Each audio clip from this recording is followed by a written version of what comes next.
I don't know how long I'm going to be safe here because now they are going to search house to house in some places. من نمیدانم تا کی اینجا در امان خواهیم بود چون که حالا آنها خانه به خانه در بعضی مواضع کافتکاب را شروع کردند. طالبان دسته دسته در اطراف چرخ میزنند. من دو موتورسیکل را دیدم که در هر کدام دو نفری سلاحدار نشسته بودند.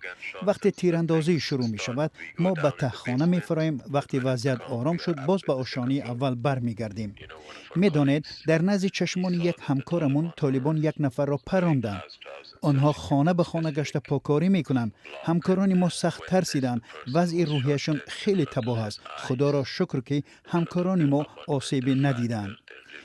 تصور کردن نمیتوانم که خود را چگونه به فرودگاه میرسانم در حالی که در کوچه ها همه جا طالبان هستند. من حالا نمیخوام ریسک کرده به کوچه برایم و با کسی روبرو شوم. طالبان حالا خیلی زیرکانه بازی دارند. شما می توانید مشاهده کنید که چگونه آنها خود را تبلیغ کرده سازند. آنها کوشش دارند رفتار آرامی داشته باشند تا به جهانیان نشان دهند که آنها نظر به سالهای 1990 تغییر یافتند. نه تنها من بلکه همکارانم، حامیان حقوق زن، کودکان و همه فعالان و ژورنالیستان حالا مجبورند پنهان شوند.